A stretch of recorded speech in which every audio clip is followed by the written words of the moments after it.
First topic here is the ethics of coaching. Mm. Why do we need to talk about the ethics of coaching? Hopefully, any coach is ethical. Um, so why do we need to even spend any time on this? Any profession needs some guidelines around how to operate, and coaching is no different.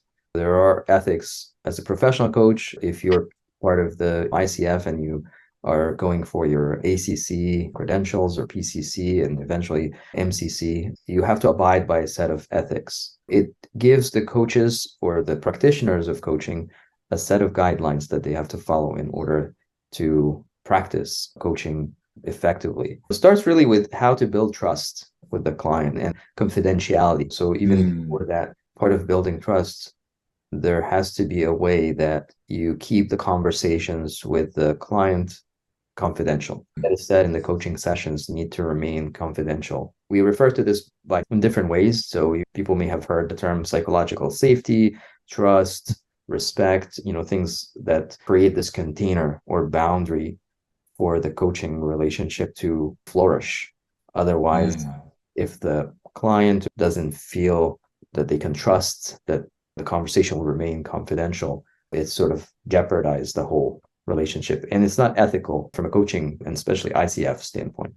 So we're not talking about please don't rob a bank, Right. right? It's we're assuming that you're ethical in general, and then the ICF code of ethics is around like how to apply ethics in situations you might not have thought about, like confidentiality absolutely makes sense. But what about when you're in a situation where somebody's hired you to come in and talk to folks, and they may have an expectation that you share details because they're that person's manager. And so thinking through, like for me, one of the things that I realized is like, oh, when I'm coming in as using my professional coaching, I need to have a conversation with that manager first to say, by the way, part of what I'm going to be doing as a coach is respecting confidentiality and I can tell you sort of broad strokes what's going on, but not I heard this from Susan or whatever.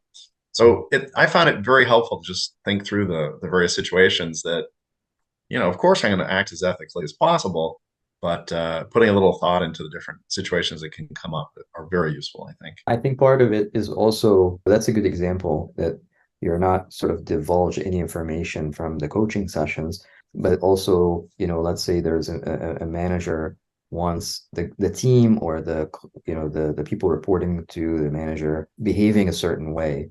And so they want the coach to be the one convincing them to Yeah, behave in a certain way. That's part of that's not part of coaching. Coaching is not used to manipulate people right. behaving in a different way. Coaching is sort of Or about reflection and helping them find the answers on their own. manipulation is a big word.